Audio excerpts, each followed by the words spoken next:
Mungkin bisa kita mulai yuk kakak-kakak sekalian. Bisa, ya bisa. Bismillahirrahmanirrahim.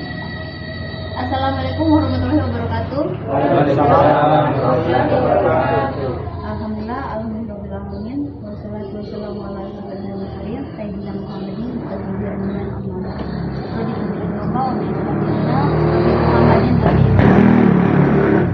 Pertama-tama mari kita panjatkan pujian kita kepada Allah Subhanahu wa taala karena berkah rahmat dan hidayahnya kita dapat bertemu bertatap muka kembali pada ruang yang sederhana ini dan bisa bertatap muka lagi bersama kakak-kakak senior dan teman-teman sekalian. Selawat serta salam tanpa pula kita haturkan kepada baginda kita Muhammadin sallallahu alaihi wasallam. Karena perjuangan dan pengorbanan beliau lah kita sampai pada titik ini yang membawa kita dari zaman jahiliyah menuju zaman Islamiyah yang masih sempat kita rasakan sampai pada detik ini. Terutama yang terhormat kepada Ketua Badan Eksekutif Mahasiswa SPKB 5 Kakanda Sofiadin, yang terhormat kepada Kakanda Jakaria selaku pemateri diskusi pada sore hari ini, yang terhormat kepada senior-senior besar yang sempat hadir dan mengikuti partisipasi kita pada sore hari ini, dan yang terhormat dan yang saya cintai kepada teman-teman dan kakak-kakak sekalian yang masih sempat meluangkan waktunya untuk hadir bersama kita pada kegiatan sore hari ini.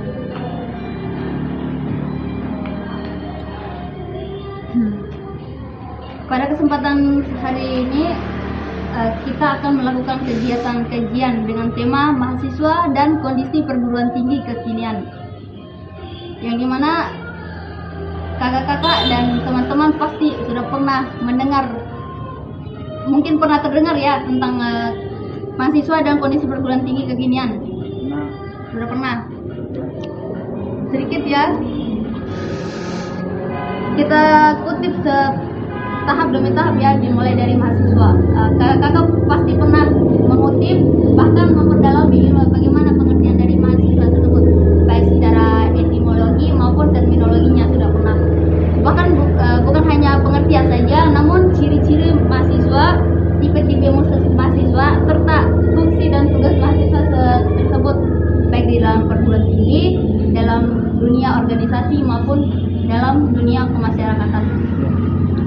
Sebelum ke pembahasan inti, alangkah baiknya saya sedikit membacakan riwayat dari pemateri kita pada hari ini.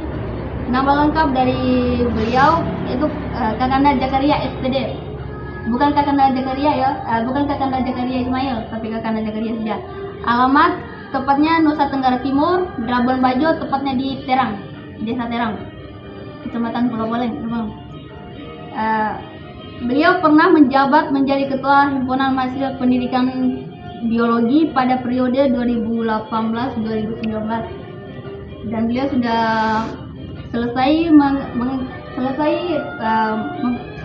menyelesaikan pendidikannya pada tahun 2019-2020 tahun lalu. Ya, mungkin itu saja perkenalan dari saya. Mungkin langsung saja kita ke pematerinya. Kepada pemateri, Kakanda Jakaria, waktu dan tempat saya silakan. Baiklah. Assalamualaikum warahmatullahi wabarakatuh. Salam mahasiswa. Salam. Hidup mahasiswa. Hidup.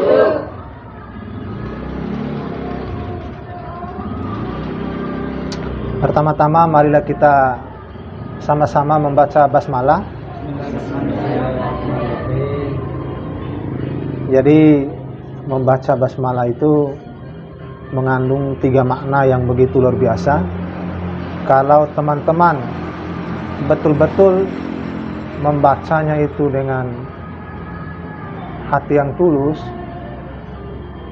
di sana ada asma Tuhan, di mana Dia sebagai Maha Mendidik, Maha Kasih dan Maha Sayang.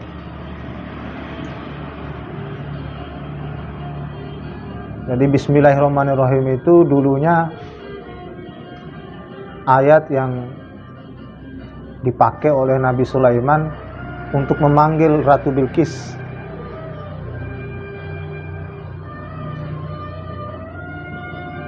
Tapi itu sudah mulai hilang karena terlalu sering kita membacanya, bahkan tidak ada makna di baliknya.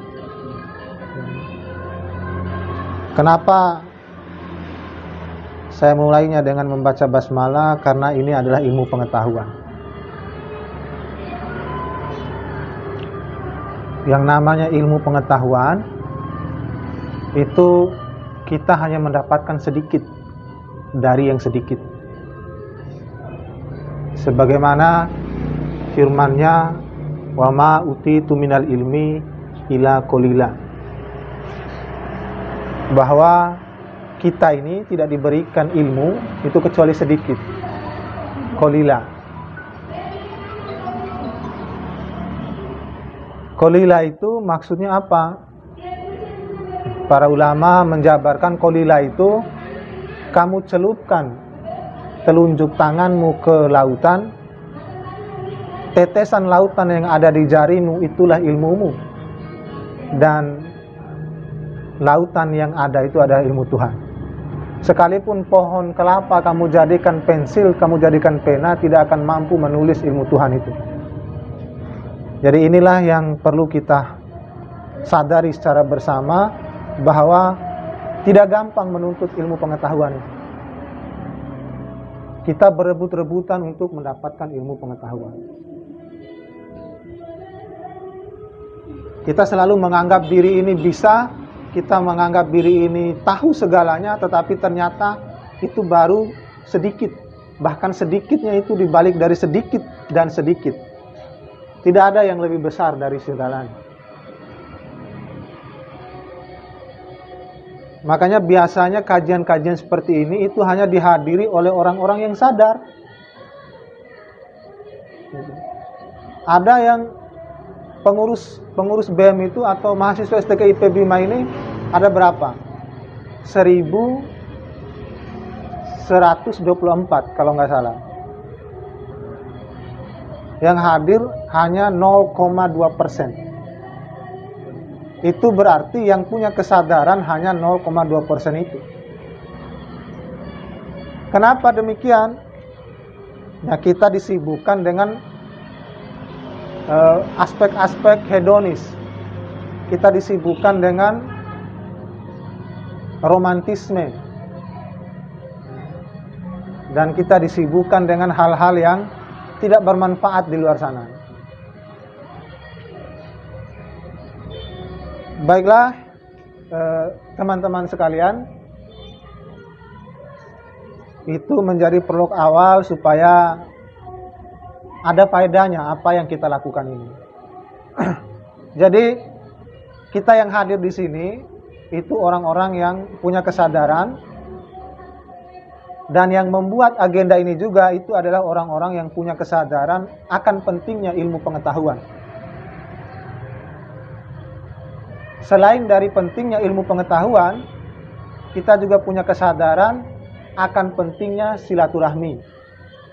Mungkin kemarin saya belum melihat kalian, sekarang kita saling bertatap muka, saling menyapa. Ini yang paling penting. Pertama-tama kita lihat mahasiswa. Mahasiswa dalam pendekatan filosofis, dalam pendekatan linguistik, itu mungkin teman-teman sudah dapat di pengkaderan. Ya, apa makna mahasiswa? Ya, bagaimana pembagian maha dan siswa? Ya, bagaimana mahasiswa itu berkiprah di Indonesia? Ya, dan di mana mahasiswa itu hanya ada di negeri kita tercinta yaitu Indonesia, di mana di luar negeri tidak ada kata mahasiswa. Di sana hanya ada student atau pelajar. Baik yang perguruan tinggi yang S1, S2, baik dari yang SD sampai seterusnya itu disebut student, pelajar. Nah, Indonesia saja yang memiliki istilah lain. Istilah lainnya adalah mahasiswa. Nah, ini menunjukkan ada makna filosofis. Barangkali itu sudah kalian dapatkan di beberapa agenda-agenda kajian seperti agenda identitas mahasiswa, ya, sejarah pergerakan mahasiswa. Tapi di sini kita bukan lagi membahas itu, ya, karena itu sudah sering kita dengarkan. Urusan kalian bisa ada pemahaman itu itu bisa kalian refleksikan lagi setelah ini, atau mungkin kalian belajar lagi lebih dalam terkait mahasiswa. Di sini kita melihat hubungannya mahasiswa ini dengan perguruan tinggi. Nah, ada yang tahu kenapa mahasiswa ini kalau ke kampus disebut kuliah? Kalau kalian ke kampus nih, ke ruangan, kemana? Mau ke kampus ngapain? Kuliah. Kenapa disebut kuliah? Kenapa tidak dibilang mau pergi belajar? Kenapa kira-kira?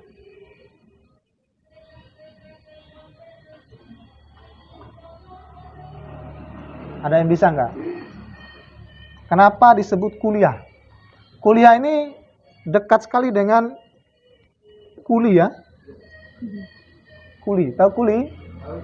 Nah, itu yang coha-coha itu. Yang angkat-angkat yang berat gitu. Kuliah. Kenapa disebut kuliah? Nah, ini.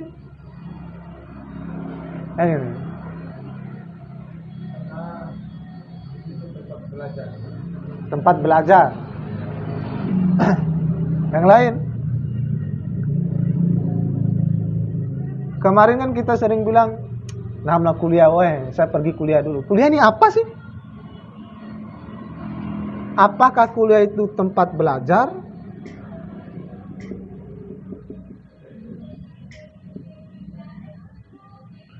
Transformasi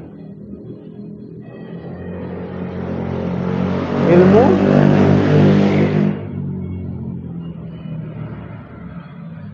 Transformasi ilmu itu seperti saya menyampaikan ke kalian, ya kalian masuknya.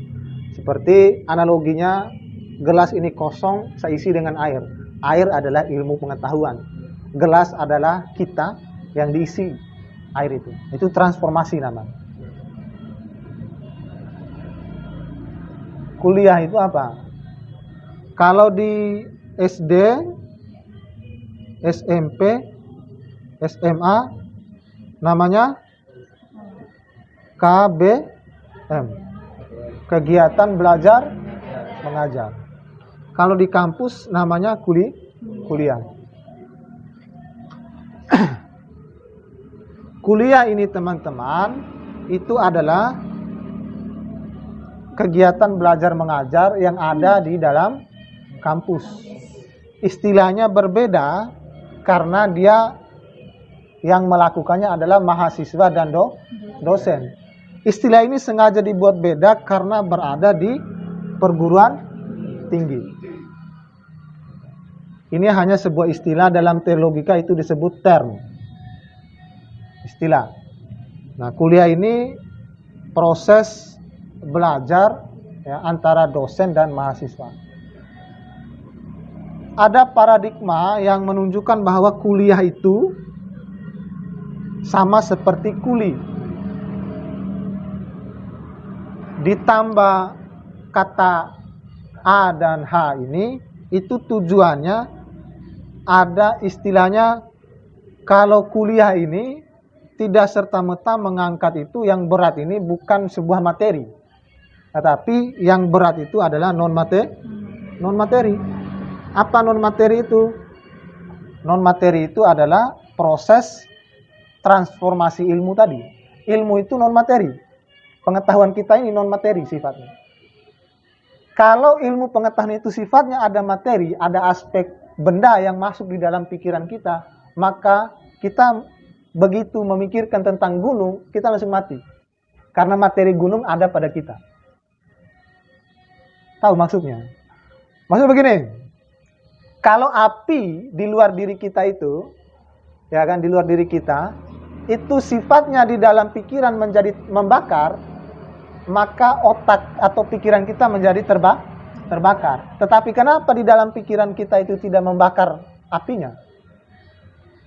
Api itu kan sifatnya panas, tindakannya membakar. Tapi di dalam pikiran kita ketahui api, tapi ternyata tidak membakar. Itu berarti apa? Itu berarti dia bukan materi. dia tidak membawa efek materi di dalam pikiran.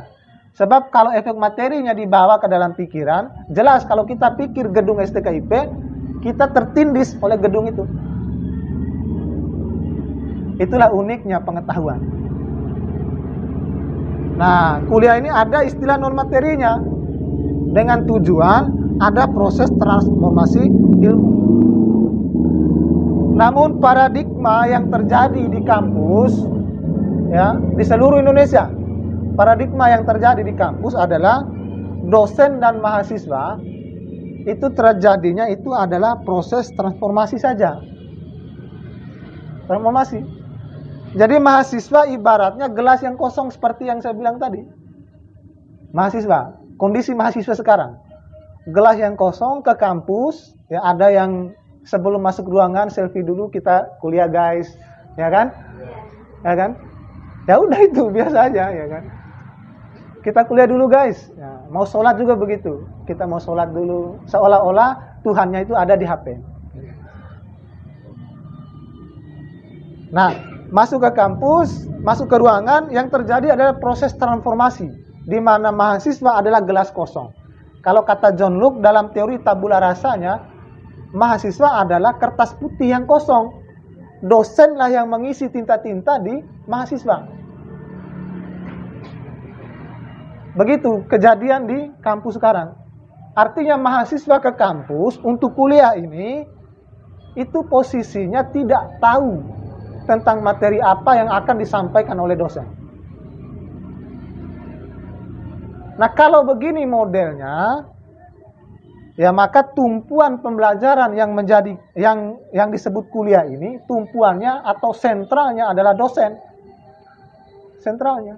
Mahasiswa, dosen bilangnya A, mahasiswa A. Dosen bilangnya B, mahasiswa B. Jadi dengan kata lain ya apa kata dosen lah. Nah, paradigma inilah yang harus kita rubah. Makanya saya katakan itu revolusi. Revolusi pendidikan. Jadi pendidikan tinggi, adik-adik atau teman-teman sekalian, kalau paradigma transformasi ilmu yang digunakan dalam dunia perkuliahan, maka apa bedanya kita dengan anak SD? Apa bedanya kita dengan anak SMP yang dulu kita kertas kosong itu? Kuliah itu adalah aktualisasi loh. Aktualisasi. Kuliah itu bukan transformasi lagi. Kuliah itu yang terjadi adalah komunikasi. Apa yang kita tahu, ya kan, yang kita dapatkan mulai dari SD, SMP, SMA, dan yang kita baca-baca, kita komunikasikan dengan dosen, kita sejajarkan pengetahuan kita itu. Kita mulai dengan cara itu loh. Artinya bukan lagi gelas yang kosong, tetapi dosen dan mahasiswa ibaratnya dua gelas yang sama-sama berisi, terjadi komunikasi pengetahuan antara dosen dan mahasiswa. Nah, misalnya di biologi ya. Oh, ini invertebrata ini bagaimana? Prakteknya bagaimana? Sepertinya di laboratorium ada yang kurang itu. Nah, ini kenapa begitu model? Itu komunikasi ilmu pengetahuan antara dosen dan mahasiswa. Kenapa? Karena mahasiswanya itu ada isinya. Kalau konsep belajar atau konsep kuliahnya itu menggunakan transformasi sebagaimana yang terjadi di SD, SMP, dan SMA, maka kita tidak akan bisa bersaing di dunia di luar kampus atau di luar dunia pendidikan tinggi. Tidak akan bisa bersaing. Ya, artinya seperti kapas ya. Begitu keluar dari kampus, kemana angin membawa kapas, disitulah kapas pergi. Gitu. Mau nggak seperti itu? Maka kuncinya adalah kita harus merevolusi pendidikan kampus itu menjadi kuliah itu bukan transformasi, itu inti pertama. Ya. Mahasiswa bukan hanya untuk datang, duduk, diam, dengar. Bukan itu. Akhirnya apa? Berapa kali kalian itu ke kampus? Dari kos, ya kalau laki-laki singgah dulu ke kantin, ya makan dulu, minum kopi dulu. Kalau perempuan dari kos atau dari rumahnya orang kota misalnya ke kampus, sampai di kampus selfie dulu. Ini wajib. Laki-laki jangan protes, ya wajib selfie dulu, kita ya taruh di story. Baru masuk kampus, dosen masuk mengajarkan, yang terjadi adalah transformasi ilmu pengetahuan. Tidak ada konfirmasi, komunikasi, konfirmasi. Pak, menurut saya begini. Yang bagusnya teori ini itu tidak pas, gitu loh. Misalnya di sosiologi ada salah satu teori yang berkatakan bahwa orang cerdas tidak akan gunanya kalau tidak ada orang bodoh. Polisi itu tidak akan ada gunanya kalau tidak ada orang yang perkosa anak orang yang mencuri, tidak ada gunanya. Nama teori ini itu dibuat oleh Auguste Comte, namanya struktural fungsional. Bahwa fungsi orang-orang itu statis. Ya, polisi tidak ada gunanya kalau tidak ada penjahat. Ulama tidak ada gunanya kalau tidak ada si pembuat maksiat, pelacur dan sebagainya. Itu tuh. Nah, kalau mahasiswanya adalah gelas kosong sebagaimana transformasi ilmu tadi, maka itu diterima mentah-mentah itu. Diterima mentah-mentah. Padahal zamannya Auguste Comte dengan kita itu beda. Kita harus konfirmasi itu. Artinya kalian ke kampus itu, kalau istilah saya ada pengetahuan siap. Ada pengetahuan siap. Misal, ini penting ya. Besok materi apa? Materinya kalau misalnya di biologi atau di biologi misalnya masalah reproduksi. Nah, ini paling hobi kalau mahasiswa biologi bahas reproduksi. Itu kebayangnya hal-hal lain itu. Masalahnya reproduksi. Yang kita bawa adalah dunia game. Ya kan? Bagaimana membuat TikTok yang bagus. Itu bukan masalah, bukan. Tapi maksud saya, kalau besok ada pembahasan materi tentang reproduksi, Anda harus siapkan diri. Artinya Anda harus punya pengetahuan siap agar terjadinya konfirmasi, bukan transformasi. Ya. Konfirmasi itu apa? Konfirmasi itu, menurut ini Pak, ini begini, ini salah. Jadi antara dosen dan mahasiswa itu proses konfirmasi, bukan transformasi. Bukan lagi dosen itu mengisi kertas kosong yang tidak ada tinta sama sekali. Bukan lagi dosen itu mengisi gelas yang tidak ada isinya. Tapi dosen memperkuat isi yang ada di dalam gelas. Nah, itu namanya konfirmasi. Nah, itu satu. Itu poin pertama yang harus dilakukan mahasiswa sekarang.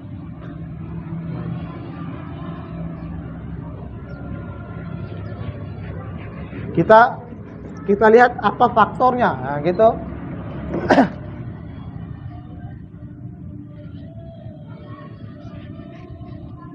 Nah, lalu bagaimana kondisi perguruan tinggi? Tahu nggak ada berapa jumlah perguruan tinggi seluruh Indonesia?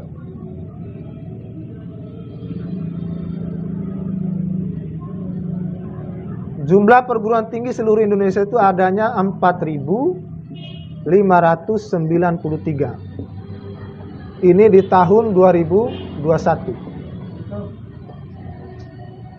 Jumlah perguruan tinggi di Indonesia adanya 4.593. Dari jumlah perguruan tinggi ini,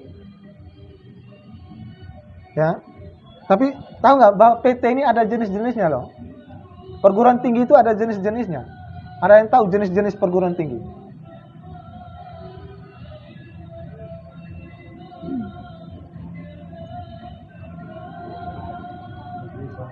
Hah? Itu jenis perguruan tinggi berdasarkan binaan namanya. Perguruan tinggi secara garis besar ada yang akademik. Ini perlu diketahui ya. Ada yang vokasi. Akademik, PT akademik. Ya, PT akademik itu kemudian disebut dikti. Di bawah naungan dikti. Vokasi itu kemudian disebut diksi. Ini secara umum jenis perguruan tinggi. Perguruan tinggi vokasi. Nah, di sini fokusnya apa? Inilah yang disebut kalian tuh sarjana S1, S2 di akademik ini. Makanya disebut di sini di bawah naungan dikti ini itu disebut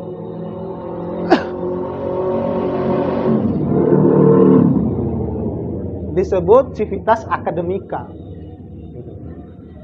Ada S1, S2 sampai S3.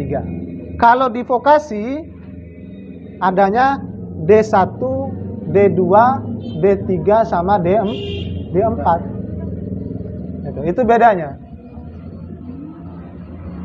Nah, berdasarkan binaan perguruan tinggi itu dibedakan menjadi ada yang PTN, PTS, ya, PTNBH. Jangan mesum ya. PTK, ya, PTA. Ini jenis perguruan tinggi berdasarkan binaan. PTN itu apa? Negeri. PTS swasta. PTNBH. Negeri di bawah badan hukum, artinya ini milik pemerintah. Semacam Universitas of Malaysia itu milik negeri, dan Universitas Darussalam Malaysia itu milik kerajaan. Nah, bisa saja misalnya Kerajaan Bima membuat perguruan tinggi itu PTNBH namanya. Perguruan tinggi negeri dikelola oleh kerajaan atau pemerintah setempat. Bisa. PTK.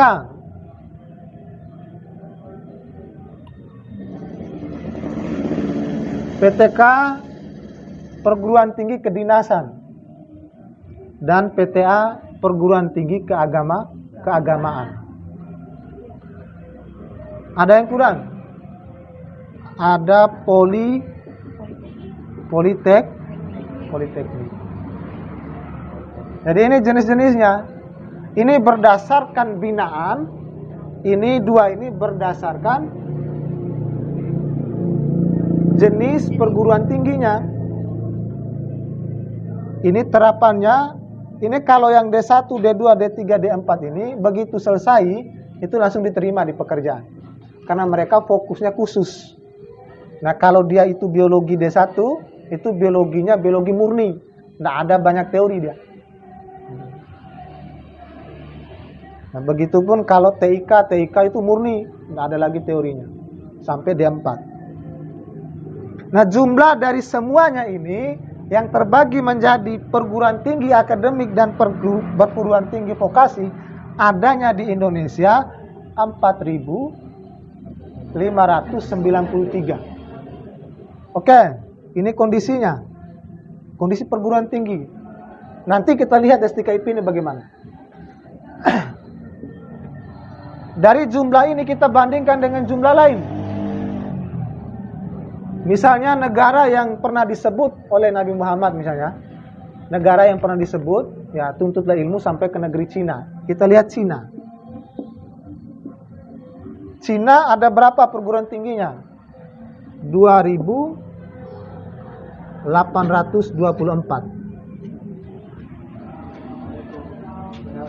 2.824. Banyakan mana ini antara Indonesia sama Cina? Indonesia. Indonesia jumlah penduduknya berapa? Jumlah penduduknya. Ini dengar. Ini supaya memicu teman-teman berpikir lokal, bertindaknya global. Sekalipun teman-teman kuliahnya di STKIP, teman-teman tahu kondisi perguruan tinggi di Indonesia dan di dunia. Tapi kalau saya mau bawa seluruh negara dunia kan itu tidak cukup waktu kita. Jadi saya bandingkan dengan satu negara dulu. Nanti kita bandingkan dengan Singapura, Thailand dan sebagainya.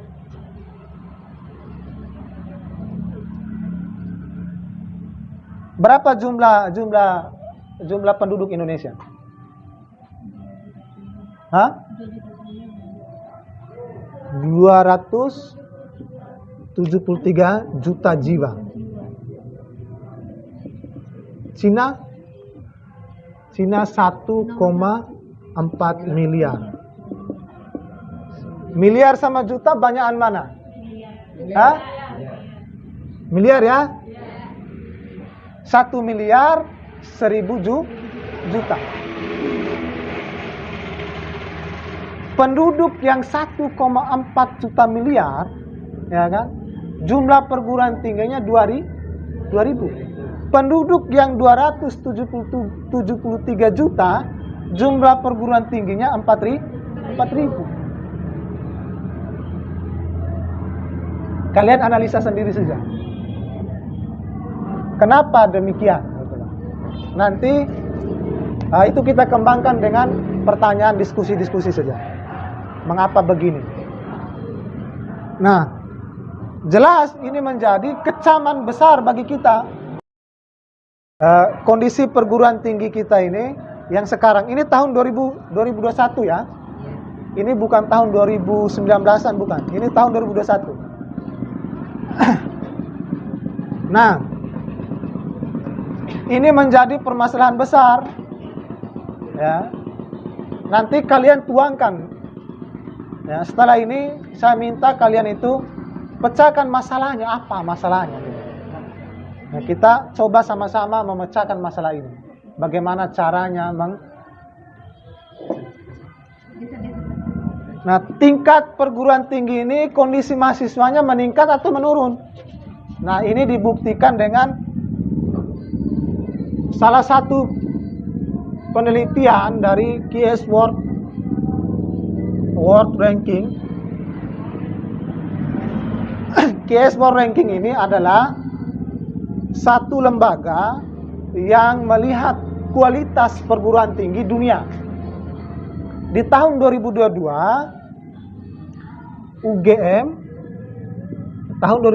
UGM masuk ke 240 lebih.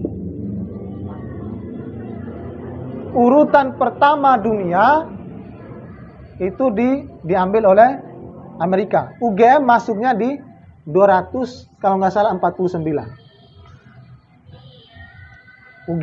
UGM ini pertama di Indonesia, disusul oleh UI, baru ITB 303. Ini 290, ini 249. Ini urutan dunia. Ini data valid yang membuat merefleksi pikiran kita bahwa ternyata kita masih sangat sedikit. Itu maksudnya. Makanya saya mulai dengan kolila tadi. Apa yang mau kita banggakan? Kalau memang begitu kondisi perguruan tinggi. Nah sekarang UGM ini dunia loh, secara dunia. Ya kan, berdasarkan QS World Ranking ini, UGM masuk ke 249 kalau nggak salah. Mungkin bisa kalian teman-teman cek di Google, di hasil penelitian yang ada. Di penelitian ini, di ranking ini, Indonesia itu tidak masuk ranking di perguruan tinggi terbaik se-Asia. Tidak masuk. Yang masuk adalah Singapura, Thailand, sama Filipina. Indonesia tidak masuk. Ini berarti kondisi perguruan tinggi kita sekarang itu menurun. Nah ini sudah dua. Tadi mahasiswa itu harus konfirmasi bukan transformasi. Kondisi perguruan tinggi menurun berdasarkan data tahun 2022. Oke. Kenapa harus data tahun 2022? Kita lihat data 2021. 2021 dilakukan oleh The ini maksudnya Times Higher Education. Ini salah satu lembaga lagi yang meneliti tentang kualitas perguruan tinggi dunia. Indonesia itu juga tidak masuk pada 20 besar se-Asia, tidak masuk. Ini tahun 2021. Menurun. Oke, kita sempit, kita preskan. Kita lihat PTS. PTS ini termasuk STKIP Bima adalah PTS. STKIP Bima. Kondisinya bagaimana? Degradasi. Mahasiswanya degradasi, kualitasnya degradasi. Ya kan? Mahasiswa degradasinya apa tadi? Masuk kampus, selfie dulu, ya. Nggak ada. Kita taruh di story, kita kuliah dulu guys. Nah gitu. Ini degradasi.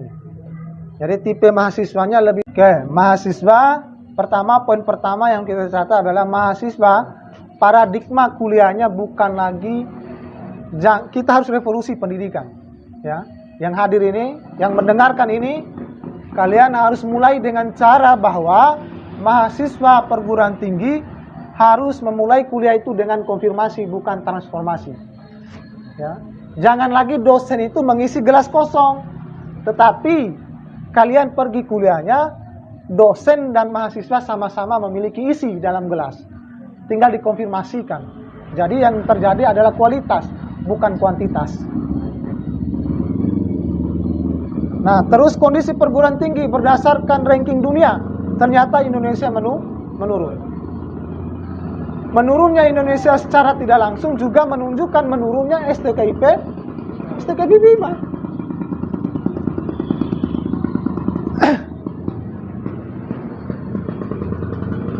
Jumlah mahasiswa yang terdaftar berapa? Ada yang tahu nggak? Yang terdaftar di tahun 2021. Hah? Seluruh Indonesia.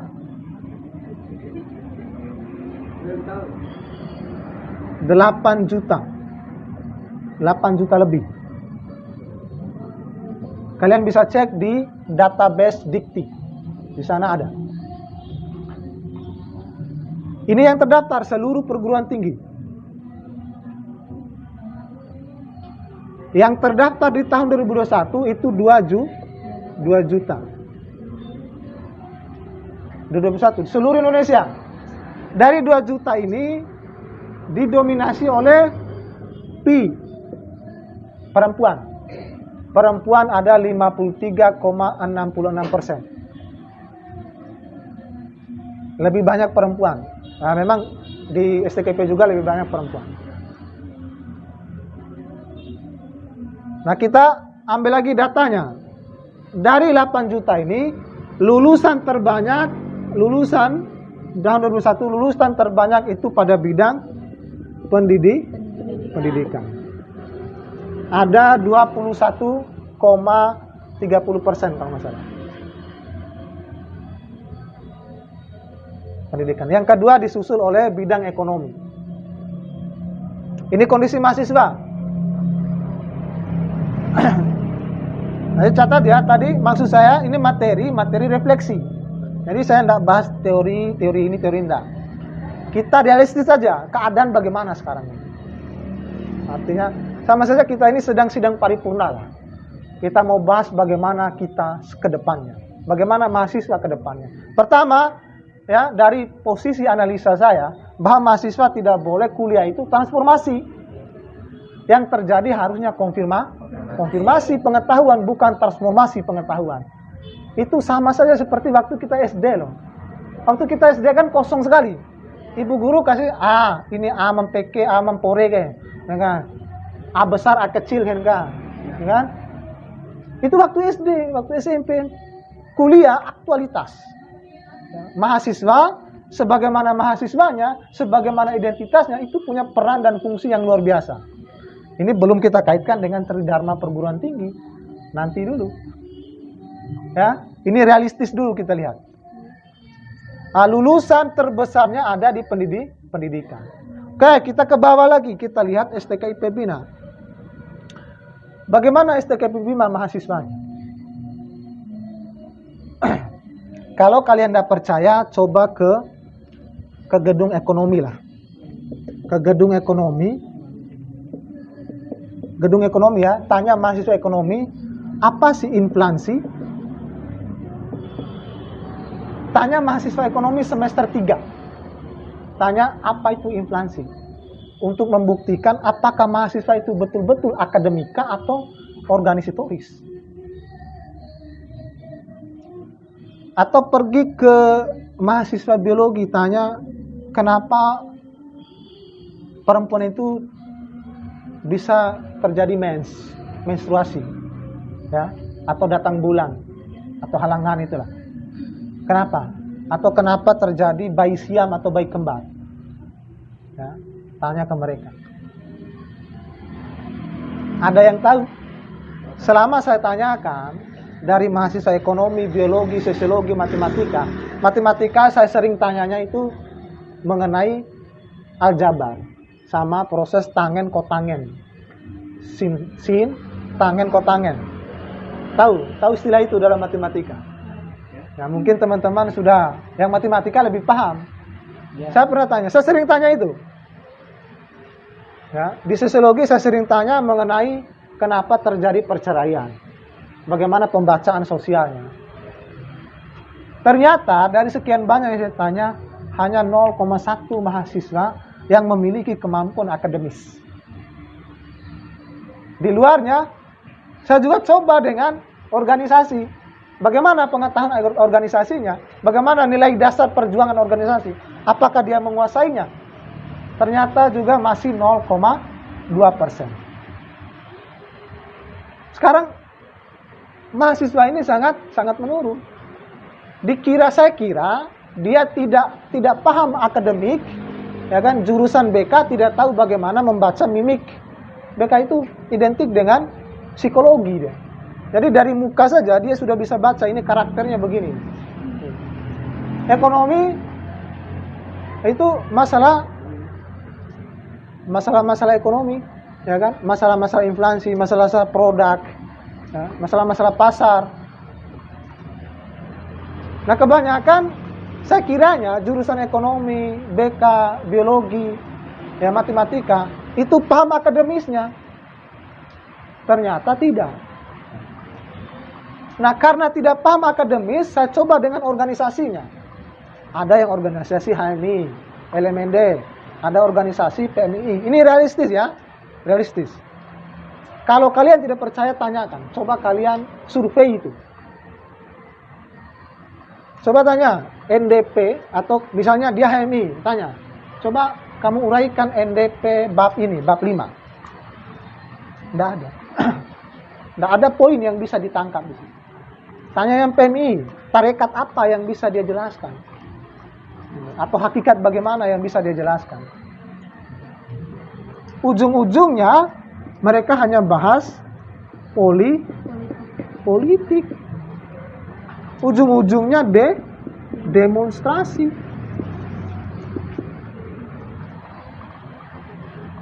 Apakah politik salah atau demonstrasi salah? Ya kan? Dalam kacamata ini justru menjadi racun bagi mahasiswa. Karena prosesnya ampo jara kecamba ya. Dia baru berkecamba, dia sudah disuntik dengan politik dan demonstrasi. Ini menghambat dunia akademis sama organisasi. Ini kondisi mahasiswa STKIP. Nah, bagaimana kondisi perguruan tingginya STKIP-nya? Degradasi juga karena terjadi pengalihan dari IKIP ke PIP. Itu jelas. Karena terjadi pengalihan, maka semua diperbaharui. Jelas ya? Ini realistis loh.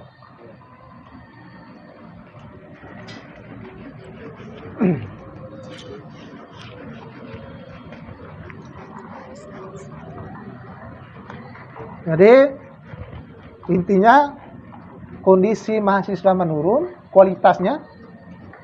kualitas perguruan tinggi dan mahasiswanya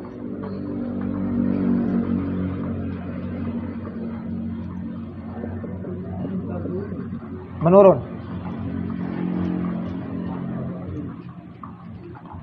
Kalau kuantitas, oke, kampus terbaik yang ada di Kabupaten dan Kota Bima adalah STKIP Bima. Dia berada di nomor 4 se-NTB. Ini kondisinya. Kenapa mendukung itu? Karena PT itu ada dosen yang melakukan penelitian. Penelitian dosen itu sampai ke Malaysia. Penelitian dosen STKIP. Nah, pertanyaan saya, mahasiswanya kemana? Dari sekian kita ini, ada nggak artikel yang kita tulis lalu kita publikasi? Ada nggak? Ada nggak kalian membahas kondisi mahasiswa STKIP Bima? Kalian teliti?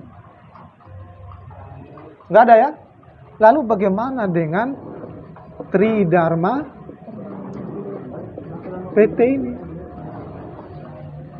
Apa tujuan kalian kuliah kalau begitu? Atau saya lah, apa tujuan saya kuliah gitu? Tridharma perguruan tinggi? Atau ada yang tidak paham? Karena salah satu penelitian yang ada di Surabaya dulu di tahun 2019, ternyata dari penelitiannya mahasiswa ada yang belum tahu Tridharma perguruan tinggi. Kita uji kita sekarang. Apa saja Tridharma perguruan tinggi? Dari segi bahasa dulu. Tridharma ini apa artinya? Artinya 3. Hah? Dharma?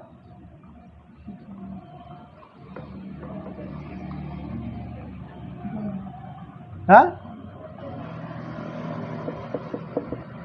3 kewajiban. Tri artinya 3 dari bahasa Sanskerta, Dharma artinya kewajiban. Tridharma artinya 3 kewajiban. Nah, apa 3 kewajiban? Pertama, hah? Pendidikan. Kedua, penelitian, PP ya, penelitian dan pengembangan. Yang ketiga, pengabdian. Kita bertanyalah pada diri kita masing-masing, ya, yang mana kita sudah lakukan di sini. Oke, poin pertama pendidikan. Pendidikan sekarang kita sedang melakukannya. Ada yang kurang. PP nih. Penelitian dan pengembangan. Pernahkah kita melakukan penelitian dan pengembangan?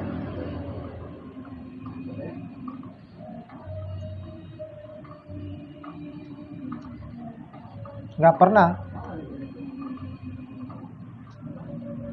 Nggak pernah kan?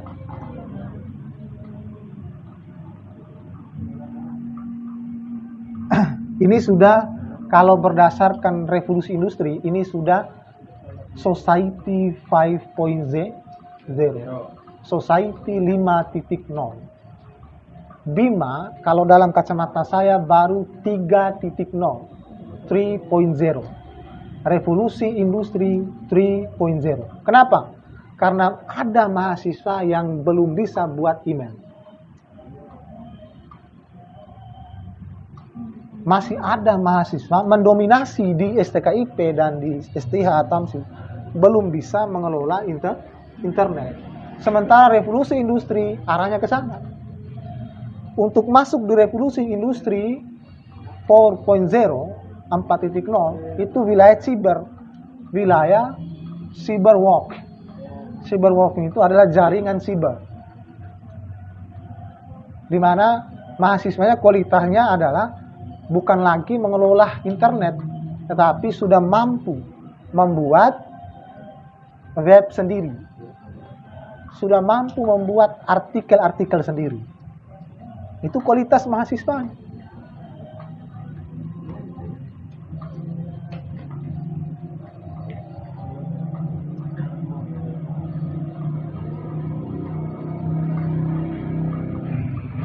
Nah, apalagi kalau pengabdian ke masyarakat. Kalau penelitian dan pengembangannya tidak ada, bagaimana mau pengabdian? Pengabdian itu adalah poin akhir, sekaligus di sini ada etika, ada moral, ada cinta, kasih dan sayang di sini, di pengabdian ini. Di mana dipupuknya kasih sayang, cinta, etika dan moral itu di pendidikan. Untuk apa? Supaya di penelitian dan pengembangannya terdapat nilai kejujuran. Hasil penelitian tidak bohong. Jadi dimulailah dengan pendidikan. Pengabdian ini itu ada nilai apa? Cinta kasih. Jadi tujuan pendidikan itu adalah pendidikan tinggi, perguruan tinggi ini adalah untuk tercerahkan semua orang. Kita ini dicetak untuk semua masyarakat. Nah, karena kalian kekurangan dana, misalnya madoke kuliah ke tiara piti yang coki kan, bapak ibu kami petani. Oke, kalian diberikan dana KIP itu bukan untuk kalian foya-foya. Kita ini diberikan bantuan sebagai hadirnya pemerintah, hadirnya negara di mahasiswa, di masyarakat. Sebagaimana amanat Undang-Undang Dasar 1945, yakni mencerdaskan kehidupan bangsa, hadirnya dengan dana KIP itu membantu kehidupan petani-petani yang miskin ini, yang tidak cukup untuk mengelola anaknya. Supaya apa? Bukan kuantitasnya, bukan menambah mahasiswanya, tapi menambah mahasiswa yang berkualitas. Artinya dana KIP itu amanah untuk kalian, yang siapa yang dapat KIP saja, yang dapat beasiswa, amanah masyarakat. Dari mana sumber dana KIP? Pajak masyarakat. Dari ibu bapak kalian juga sama prinsipnya, bola balik. Ya. Dari masyarakat untuk masyarakat, oleh masyarakat. Itulah kedaulatan rakyat. Dari rakyat oleh rakyat untuk rakyat. Dana KIP itu dari rakyat untuk rakyat. Kalian bukan rakyat enggak? Rakyat. Dan oleh rakyat. Pemerintah itu rakyat. Gitu. Jadi jelas konsep itu. Dana KIP bukan untuk foya-foya. Oke, baru terima KIP. Dari terlampau-lampau ya, memahami ya. Enggak? Nggak apa-apa, tapi itu perlu refreshingnya. Tetapi prioritaskan ini. Tridharma perguruan tinggi. 3 kewajibanmu sebagai mahasiswa. Terlepas dari mahasiswa itu peran, fungsi, dan tugasnya. Ya, sebagaimana yang kalian dapat waktu awal-awal ospek lah, rakus, ya kan? Dan sebagainya, alma mater.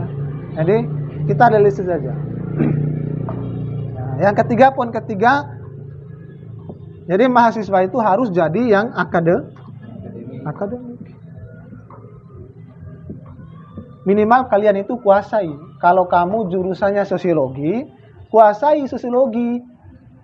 Supaya orang kalau ditanyakan bagaimana terjadi perceraian. Di tahun 2019, Kota dan Kabupaten Bima berdasarkan data BPS, perceraian terjadi itu dari 3.000 lebih perceraian itu diakibatkan oleh gadget, HP. Karena media sosial. Itu data BPS. Kalau kalian tidak percaya, pergi cek ke sana. Ada di sana kantor, depan kantor pajak. Jadi mahasiswa itu harus cerdas, harus memilah-milah referensi loh. Jangan bicaranya asbun. Tahu asbun? Asal bunyi, tidak ada isinya. Kalau bahasa kita di Labuan Bajo itu tong kosong, nyaring bunyinya. Jadi kalau tidak ada isinya, memang kalau gendang itu nyaring bunyinya. Jadi jadilah mahasiswa yang berkualitas pada akademisnya. Kalau jurusan matematika, kuasai matematikanya. Jangan bandingkan dirimu dengan orang lain. Jadilah dirimu sendiri yang berkualitas pada bidangmu. Makanya kalau sebelum kuliah itu harus pikir-pikir dulu mana bakatnya dan jurusan mana yang pas untuk dia. Itu. Supaya dia fokus pada jurusan itu. Ini kondisi mahasiswa sekarang ini menurun begitu modelnya. Katanya jurusan biologi, ditanya tentang reproduksi, tidak tahu. Katanya jurusan sosiologi, ditanya tentang teori tabula rasa, tidak tahu. ditanya bapaknya saja sosiologi tidak tahu, baik dari barat dan timur. Bapak sosiologi dari barat ada Auguste Comte, dari timur ada Ibnu Khaldun.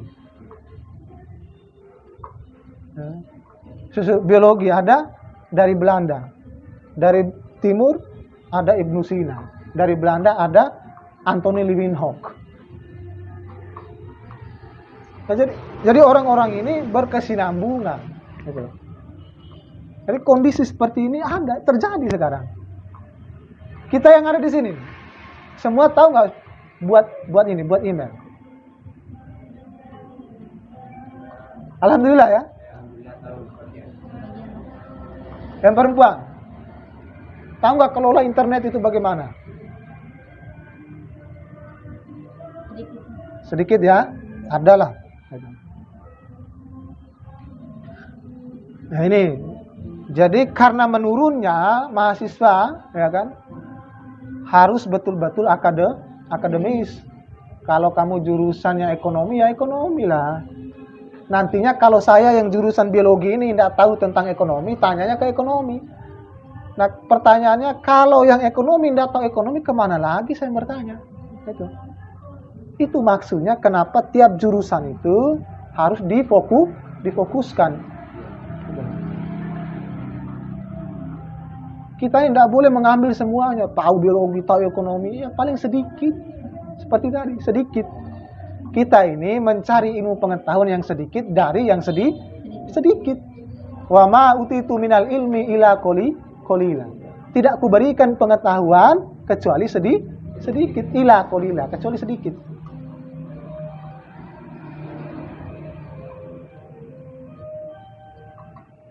Jadi jelas ya, kondisi seperti ini. Ya bagaimana caranya? Mari kita rampung, mari kita berdiskusi. Nah, ini saya menyampaikan materi realistisnya. Beginilah modelnya perguruan tinggi di standar dunia, Indonesia, Asia Tenggara, sampai ke STKIP. Nah, mari kita rampung sebagai keberlanjutan pergerakan kemanusiaan ke depan. Akhirnya saya kembalikan ke moderator. Billahi taufiq wal hidayah. Wassalamualaikum warahmatullahi wabarakatuh. Waalaikumsalam warahmatullahi wabarakatuh. Ya, terima kasih kepada pemateri, kepada Bulia telah memberikan ilmunya dan mensuntikkan ilmunya kepada kita agar kita bisa berpikir bagaimana tentunya. Ya, mungkin langsung saja kita masuk ke dalam sesi tanya jawab. Kepada teman-teman dan kakak-kakak yang mau bertanya, silakan. Ya, kepada Salim, silakan.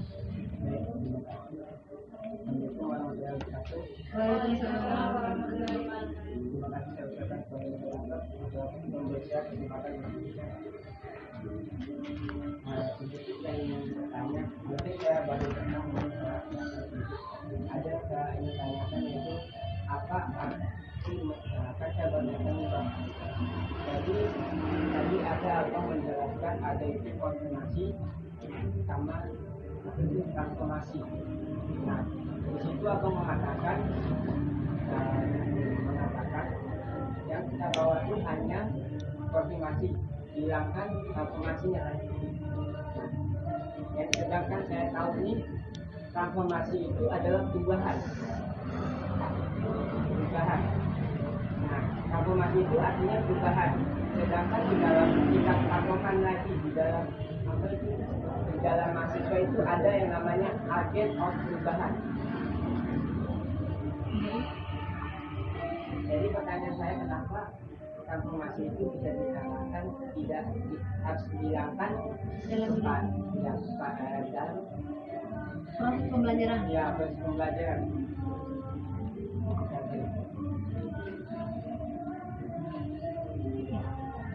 Yang lain? Itu saja yang mau bertanya. Yang lain? Atau mungkin bisa langsung dijawab oleh, kalaupun memang tidak ada, mungkin bisa langsung dijawab oleh pemateri.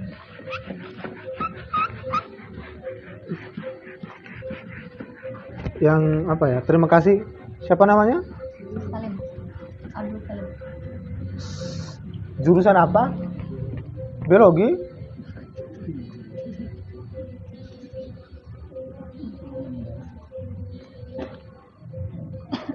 Tadi saya jelaskan ada transformasi IP ya, ilmu pengetahuan.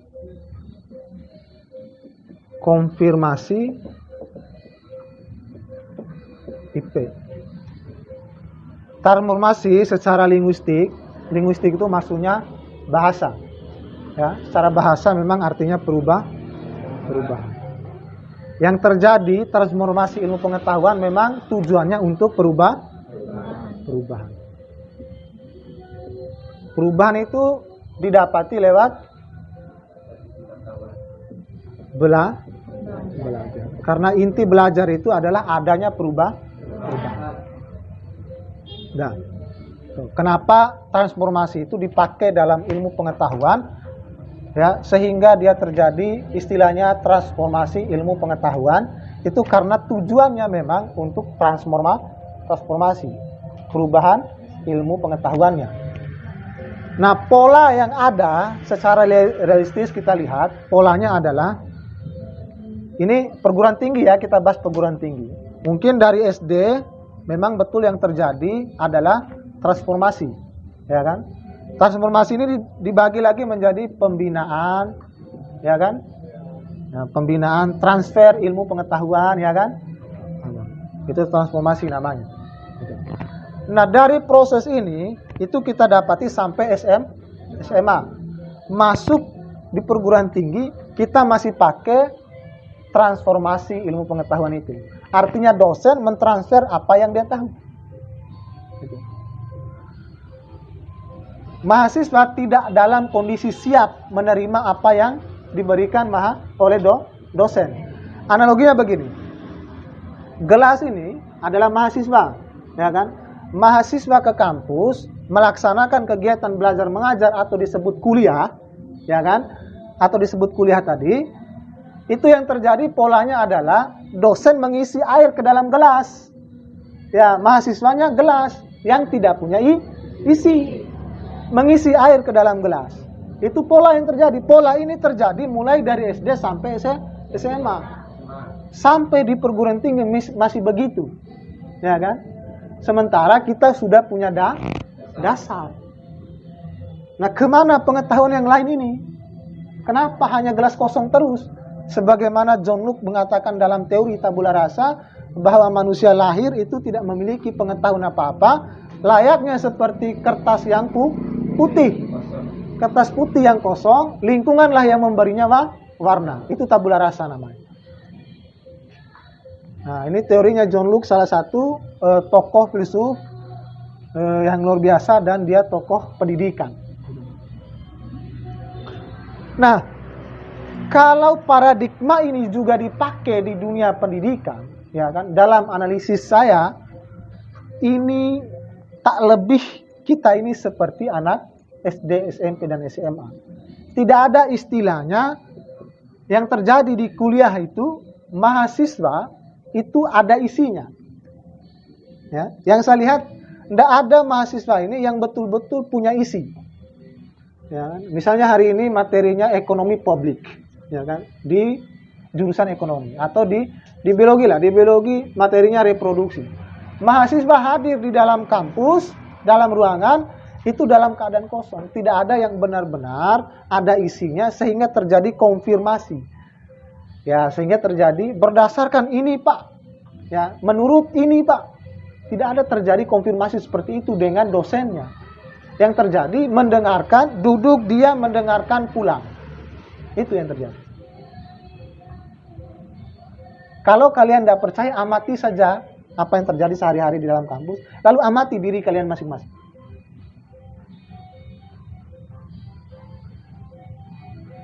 Empat tahun saya amati untuk STK Bima dan bahkan saya tambah 1 tahun masih bertahan di Bima, ternyata begitu polanya.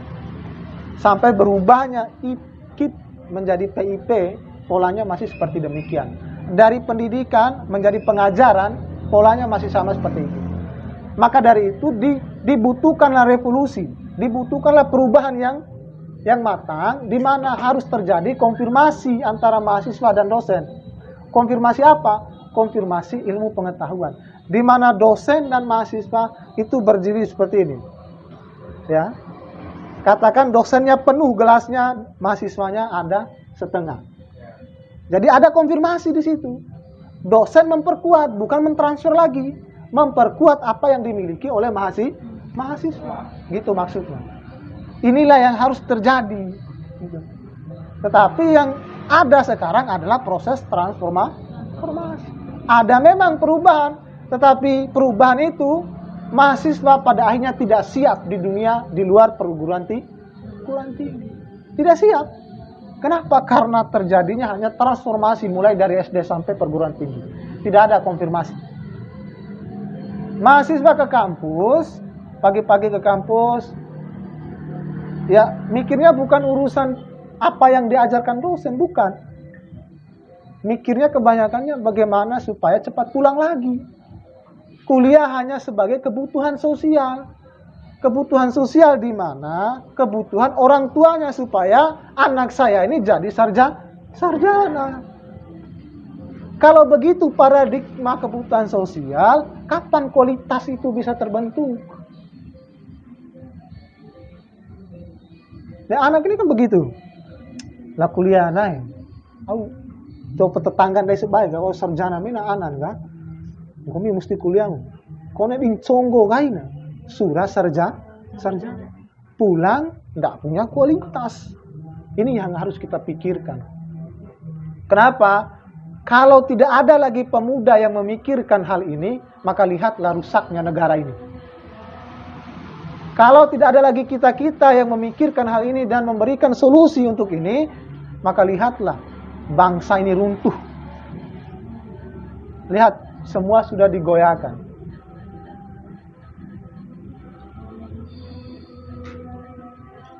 Kalau dia itu mahasiswa yang suka demo, oke demo silahkan. Tetapi pada ujung-ujungnya adalah kamar gelap lagi.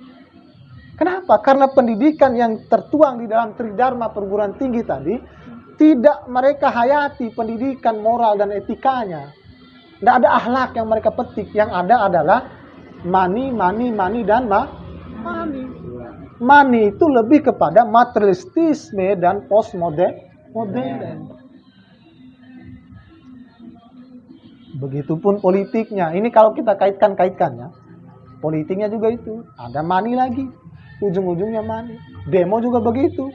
Demonya ujung-ujung money. Tidak ada yang benar-benar dari rakyat oleh rakyat untuk rakyat. Yang saya harapkan ini adalah tanggapan bagaimana solusi berdasarkan data tadi loh. Apa solusi teman-teman? Karena kita ini aktualisasi, bukan lagi bertanya lagi. Saya hanya menyediakan data-data itu aja. Apa solusinya dengan kondisi mahasiswa yang menurun, perguruan tinggi yang menurun? Apa solusi teman-teman? Oke, saya kembalikan. Terima kasih kepada pemateri atas jawaban dari pemateri. Apakah saling bisa ditanggapi atau mungkin ada? Kalau menurut saya kan kalau saya itu konfirmasi itu ada 3, yaitu penegasan, pengasahan, pembenaran. Nah di sini kalau menurut saya tuh konfirmasi sama konfirmasi itu saling berkaitan, jangan ada penghilangan menurut saya. Karena apa? Secara rinci yang kita lihat, patokan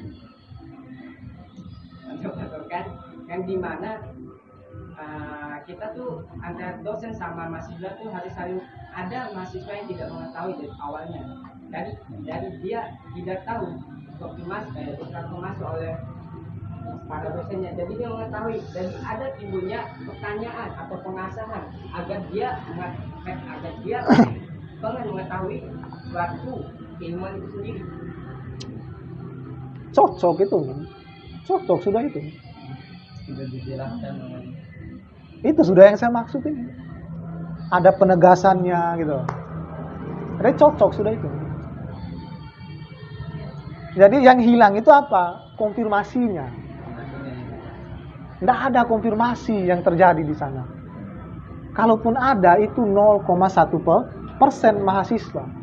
Dominasinya adalah transformasi. Sementara transformasi dari SD sampai SMA itu sudah terjadi. Jadi cocok. Gitu. Kenapa saya membahasakan kan abang dari itu mengatakan kalau menggunakan transformasi makanya saya itu makanya dari itu saya mengatakan saling berhubungan. Kan abang tadi itu mengatakan bahwa mahasiswa itu harus menggunakan transformasinya. Ini mesti dihilangkan memang. Kenapa? Kalau ini dihilangkan maka fokus pembahasannya adalah konfirmasi. Makanya saya sebut tadi revolusi pendidikan. Ada hubungannya itu bukan pada masa perguruan tinggi kamu, tapi pada masa hubungannya pada kamu SD SMA. Transformasi terjadi pada jenjang pendidikan sebelumnya, maka konfirmasi terjadi pada perguruan tinggi. Oke, secara bijak, misalnya dosennya Coki dikonfirmasi mahasiswa geng. Banyak yang 0% gitu loh. Akhirnya mereka menggunakan metodologi model pembelajaran yang sama dengan SMA untuk mengajarkan mahasiswa.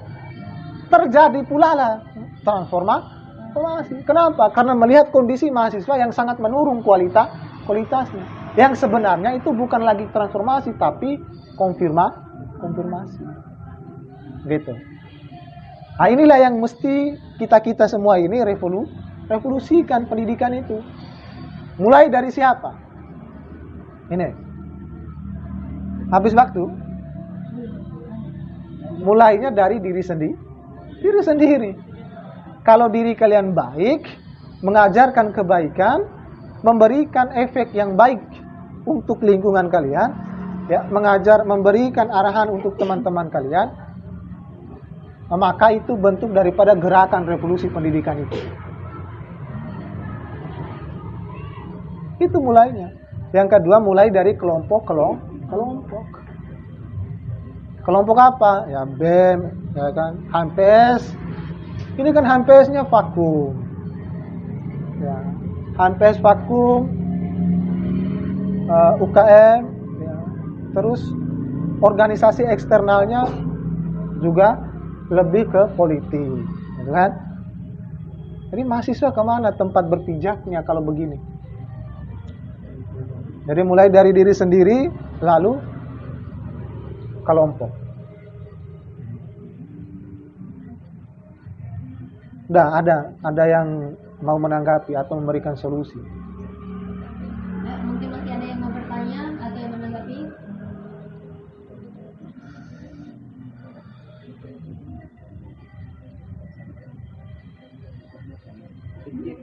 Moderator ingin bertanya. Ya, silakan.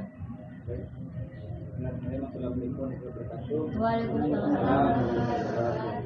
Hormati Ketua D5 dan sekretari. Ini dinamika yang terjadi pada mahasiswa karena mahasiswa ini lemah dalam akademik dan organisasi, sehingga mahasiswa ini lebih dominan pada politik sehingga melakukan unjuk rasa.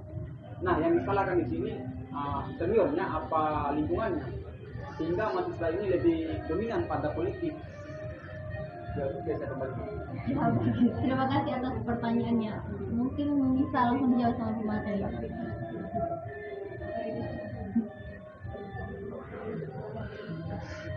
Gimana? Kalau salah senior konsekuensinya apa? Penjara. Hah? Bunuh senior.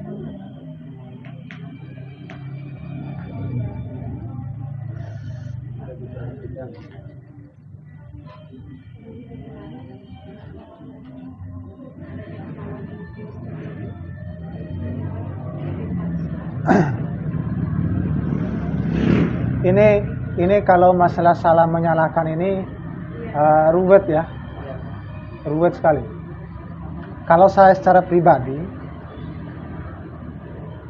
berdasarkan perjalanan ilmu pengetahuan yang saya geluti, orang itu secara dirinya, ya, di balik diri kan ada diri gitu.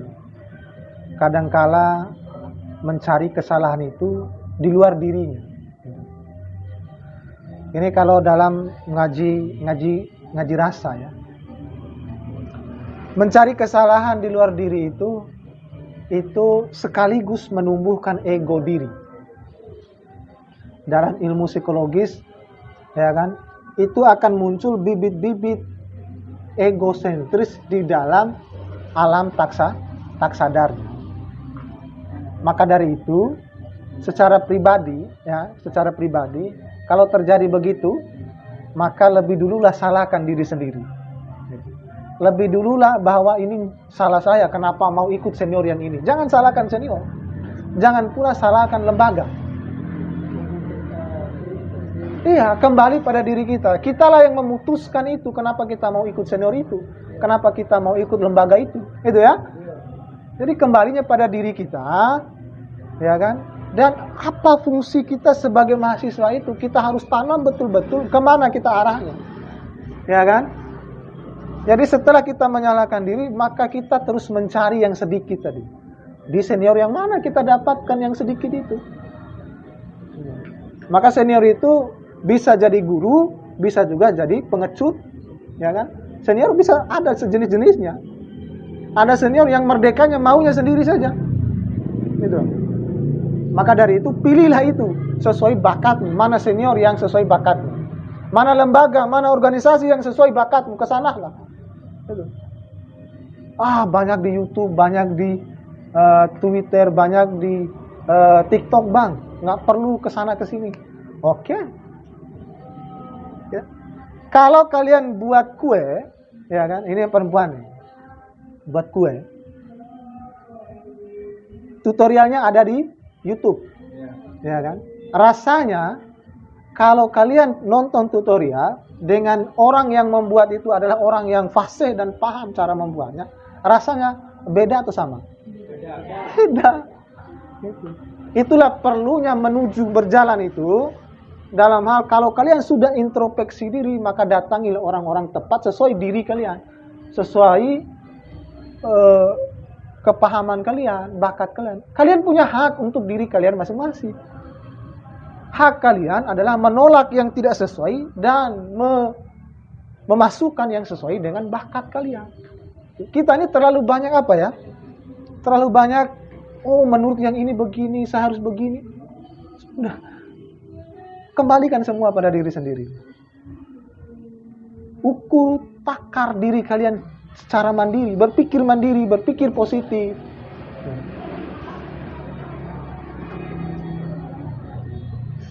Nah, sisa 10 menit. Itu ya. Jadi kembali pada diri masing-masing. Oke, misalnya senior. Senior ini begini, sudah hindari. Jangan juga dibenci. Kenapa? Kalau dibenci jadi penyakit. Penyakit berdasarkan hasil penelitian di Jepang itu, sakit itu 60% dari hati. Hati yang mana? Hati yang kotor, yang diisi dengan dendam, benci, dengki, dan iri. Ini sesuai loh. Bersamaan hasil penelitian itu, kalau kalian cek di Google, dia juga meneliti kenapa air yang sudah ditiupkan dengan lafaz Tuhan, mengapa jadi obat, itu ternyata partikel H2O dan O2-nya air berubah menjadi obat bagi sakitnya orang itu. Makanya perbanyak baca-baca, perbanyak ada referensi-referensi terbaru, kalian update, baca-baca. Membuat ya schedule diri loh. Yang jarang ini kita jarang membuat schedule diri, membuat agenda-agenda untuk diri sendiri. Besok saya kemana, apa yang saya kerjakan. Ya kan? Hari ini apa saja yang harus saya kerjakan gitu. Ini yang jarang dilakukan. Untuk bisa sampai pada konfirmasi ini, kalianlah yang menjadi patokannya. Di mana? Manajemen dulu dirimu. Oh, kuliah nice. Nah, materi akhir itu jadwal. Ini jadwalnya misalnya sosiologi ya. Sosiologi kekeluargaan. Maka dicari referensinya, perbanyak referensinya, baca sebagai pengetahuan siap supaya nanti terjadi konfirmasi, bukan lagi transformasi. Maka kalau terjadi konfirmasi, yang lahir adalah ide baru. Ya, yang lahir. Gitu. Ini kan buat makalah saja masih suruh buat orang lain. Betul. Ya kan? Ya. Buat paper masih suruh buat orang lain. Padahal punya laptop. Ya, seorang perempuan itu. Nah, jadi saya ajak teman-teman sekalian, tidak hanya kalian, semua, ya, siapapun yang mendengarkan, mari kembali pada diri sendiri, mulailah untuk memimpin dirimu. Ya. Ini zamannya apa nih? Ini terakhir ya, sebagai bekal hidup karena menurunnya kualitas itu, sebagai mahasiswa, kita harus bagaimana ke depannya, apa yang harus kita utamakan.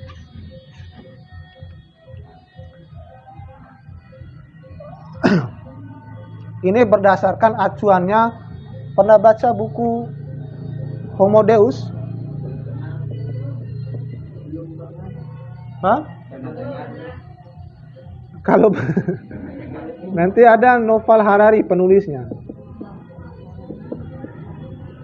Di buku ini itu dijelaskan bahwa kedepannya, ya kan, di masa depan, ini prediksi Noval Harari. Homo Deus ini artinya dewa. Dewa dalam pendekatan ini adalah manusia masa depan.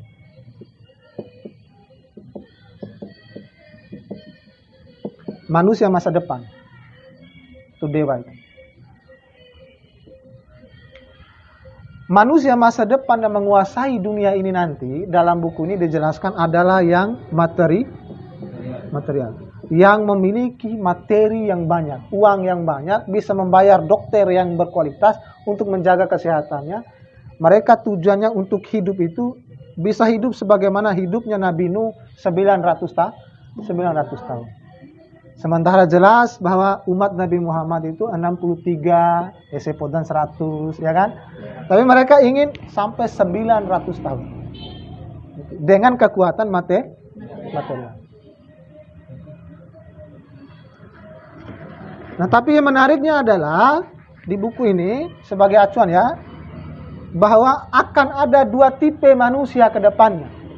Manusia Homo Deus. Homo Deus ini kalau kita ini namanya Homo sapiens kan? Nah, itu baca di buku evolusi siapa? Hah? Evolusi, teori evolusi siapa itu? Hah? Charles Darwin. Kita ini Homo sapiens. Dari sebelumnya kita ini mega sapiens. Makhluk besar. Ya. Turunannya menjadi Homo sapiens. Untuk masa depan kita menjadi Homo Deus. Itu dewa, manusia masa depan. Ada dua tipe manusia masa depan itu. Yang pertama yang menguasai teknologi, dan yang gaptek. Yang menguasai teknologi dalam analisisnya adalah pengatur, penguasa. Penguasa dalam arti ini bukan pemerintah, bukan presiden. Tapi dalam arti siapa yang menguasai teknologi, dialah penguasa, dialah pengatur dunia itu. Yang gaptek, gagal teknologi adalah korban. Korban.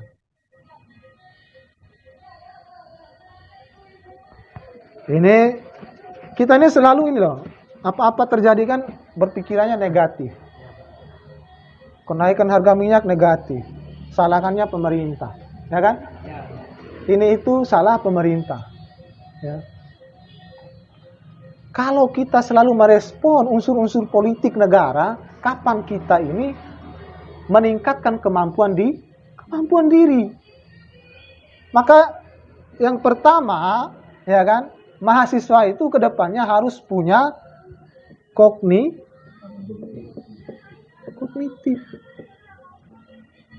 Bukan kognitif ini yang IPK-nya 4.0, bukan. Kognitif di sini adalah yang mampu menyelesaikan masalah.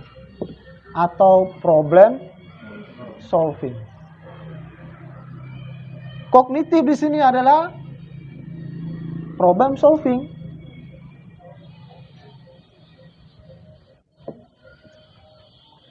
Nah, bagaimana bisa kognitif tadi? Kalian harus, kalau jurusannya biologi, ya biologi yang kalian kuasai. Selebihnya kalau ada pengetahuan tentang yang lain, itu tidak sepenuhnya, hanya setengah-setengah. Tapi yang jurusan mulai yang menjadi fokus pendidikanmu. Gitu loh. Supaya nanti kalau orang ekonomi mau tanya, wih, tahu nggak di kemis, ya biologi yang jawab. Gitu loh. Ya nanti kalau orang biologi mau tanya, kenapa negara ini punya utang yang banyak? Kalau punya utang yang banyak, kenapa tidak cetak banyak-banyak uang untuk bayar utang? Nah itu ditanya kemana? Ditanya ke orang ekonomi. Kalau dicetak uang banyak-banyak, yang terjadi adalah inflasi. Karena di sana ada permintaan dan demand. Nah, dalam teori Adam Smith. Nah, kognitif ini banyak ya. Arahnya kalau mahasiswa dia harus akademisi. Dia harus organisatoris. Kalau mahasiswa secara kognitifnya hanya akademisi, dia tidak akan sampai pada problem solving. Tidak akan sampai. Kenapa? Karena di organisasilah yang akan mengantarkan mahasiswa ini untuk bertemu dengan dunia-dunia luar. Kalau dalam bahasanya Menteri Pendidikan, Nadiem Makarim, kampus itu kolam kecil. Kampus ini, STKIP ini kolam kecil. Kalau di kolam kecil, atau ya misalnya di sori-sori dirasakan nih. Ndake tenau cuma gaya renangnya gaya dada sama gaya perut. Hah? Renang itu gaya ada 2 gaya kan? Hah? Katakan gaya dada sama gaya perut.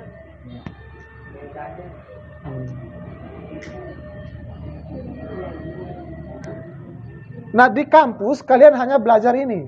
Kalau keluar kampus, kalian bukan lagi dituntut untuk gaya itu aja. Ada banyak gaya. Bahkan karena tidak mampu akalnya berpikir tentang gaya yang harus disesuaikan dengan problem solving masalah di luar kampus, maka dia menghalalkan segala cara supaya masalah terjamin selesainya. Gitu.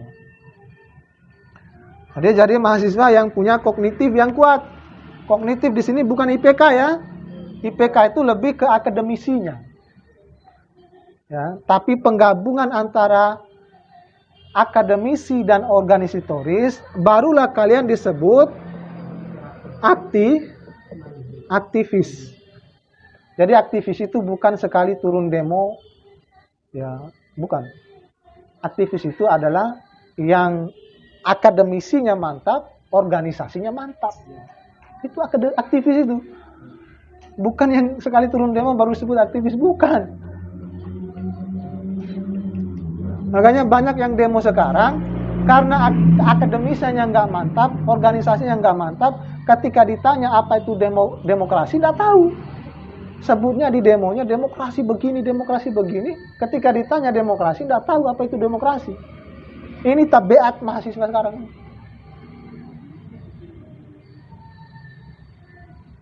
Nah kalau begini ya, harapan Insinyur Soekarno sebagai bapak proklamator berikan saya 10 pemuda supaya saya guncangkan dunia, tidak ada harapan. Karena tangan bangsa ini, kemajuan bangsa ini di tangan pemuda dan mahasiswa. Mahasiswa yang seperti apa? Mahasiswa yang bisa terbuka, membuka diri untuk menerima perubahan. Menyesuaikan diri pada perubahan. Tadi saya bilang, STKIP Bima atau Bima itu masih pada posisi 3.0. 4 belum sampai, apalagi 5. Society 5.0 itu maksudnya adalah manusia duduk santai. Kalau ne rombe fare kece tombol. Itu society 5.0 itu. 4.0 manusia di sini ya bisa mengendalikan rudal di Amerika. Itu 4.0 itu. Itu namanya cyber war. ya, jaringan siber. Dalam bahasa sekarang itu disebut hacker. Setiap negara punya hackernya masing-masing untuk melindungi data di dalam teknologi. Gitu. Jadi kemampuan ini harus ada loh. Nah pertanyaannya ya kembali kepada kita. Sudahkah kita memiliki kognitif atau problem solving? Bagaimana caranya? Paling tidak kalian sudah menyelesaikan masalah diri sendiri. Pertama. Yang kedua, masalah apa lagi? Masalah keluarga. Yang ketiga, masalah masyarakat. Ini problem solving. Yang kedua, apa yang harus dimiliki? Di era sekarang, mahasiswa itu. Yang harus dimiliki adalah kemampuan teknologi.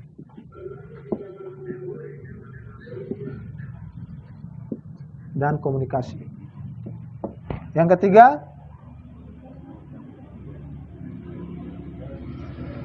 ketiga, soft skill. Kemampuan ini teknologi dan komunikasi ini lebih kepada pengaturan online, ya kan. Kamu dalam kalau laptop, ya, kamu tahu Microsoft Office-nya apa saja, itu kemampuan. Nah, soft skill ini lebih kepada kemampuan apa?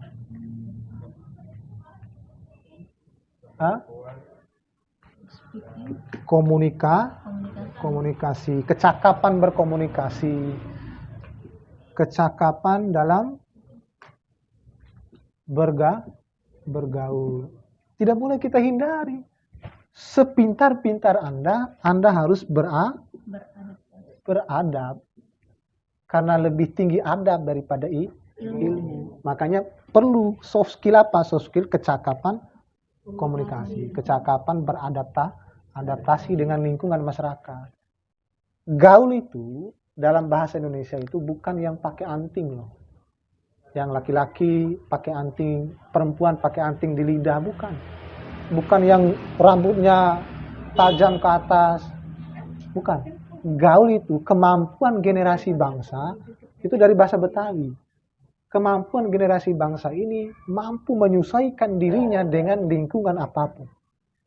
Ketika berhadapan dengan anak kecil, dia akan menyesuaikan dirinya pada anak kecil.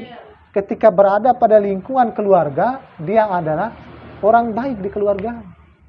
Dia akan menyesuaikan dirinya dengan keluarga. Ketika berada di orang-orang tua, dia menjadi seperti mereka orang tua. Dia akan menghargai orang tua.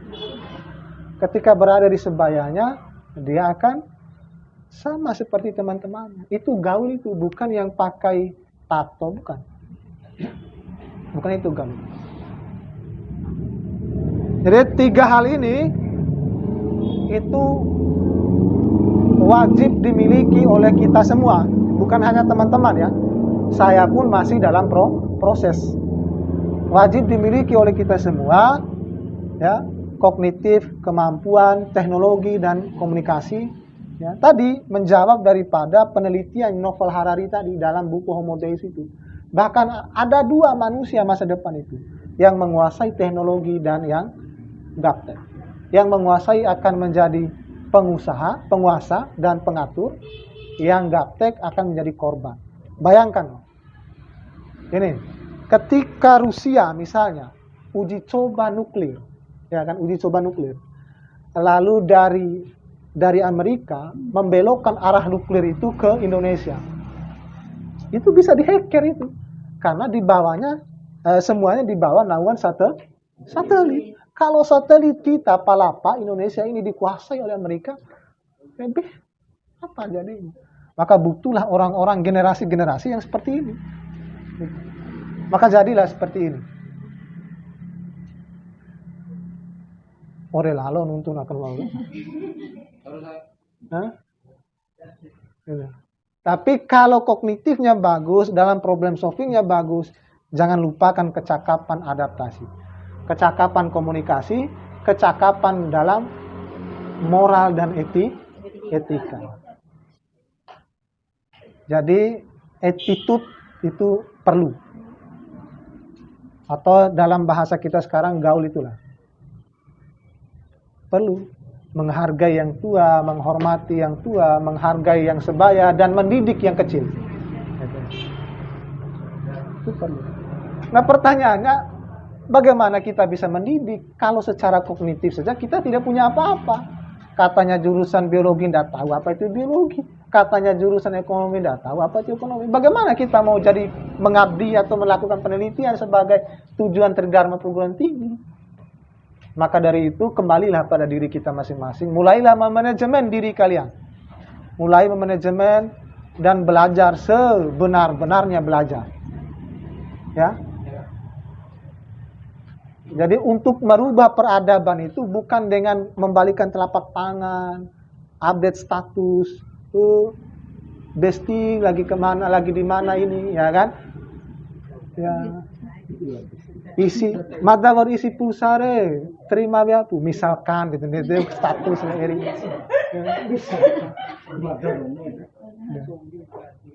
Lemas besti nih dari hukum status. Kalau hanya sampai di situ pikiranmu, ya mau jadi apa? Pemuda, mahasiswa yang bisa merubah peradaban itu bukan yang seperti itu, tapi yang senantiasa senang dan selalu tetap tenang ketika dia belajar. Ya. Nabi Muhammad dalam bukunya Mikhail Hartz 100 tokoh berpengaruh dunia. Yang pertama Nabi Muhammad, yang kedua Isaac Newton, yang ketiga Nabi Isa. Ya kan? Dalam buku itu 100 tokoh berpengaruh dunia, itu Nabi Muhammad pertama. Kenapa dia berpengaruh? Apakah dia sekolah? Pernah main RSTKIP? Pernah main daftar mata daftar? Nah, pada zamannya ada nggak perguruan tinggi? Ada. Dia kemana?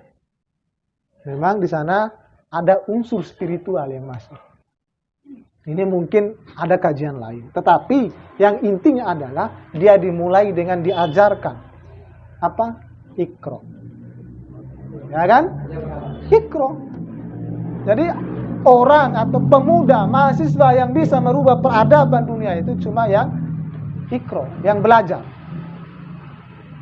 Mana mungkin orang buta bisa membayangkan warna putih, tidak bisa. Orang yang tidak belajar itu adalah sama seperti orang buta. Ada nggak orang buta sejak kecil bisa menjelaskan tentang warna? Nggak ada. Itu intinya. Saya selalu gaungkan Iqra itu. Saya selalu gaungkan untuk tetap belajar. Ariloh belajar. Bagaimanapun kita ini harus belajar. Ya, seperti itu ya.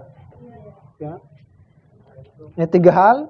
Ya, kognitif, kemampuan teknologi, sama soft skill. Soft skill lebih kepada kecakapan komunikasi, adaptasi bergaul, dan moral dan etika. Moral dan etika ini bahasanya dalam Islam itu ahlakul karimah.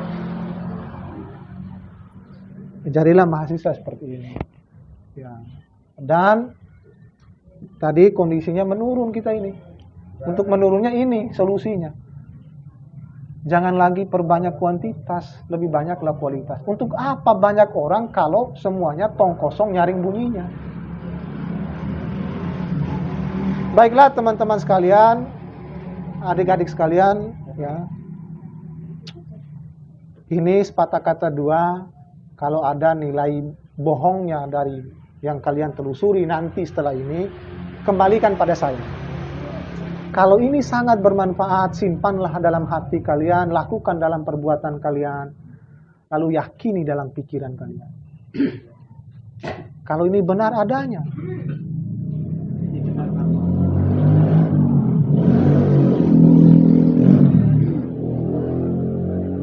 Ya, jadi kalau ada salahnya kembalikan ke saya. Saya juga manusia. Ya, tidak luput dari kekeliruan. Ya, semoga ini ya bermanfaat. Akhir kalam saya ucapkan billahi taufik wal hidayah.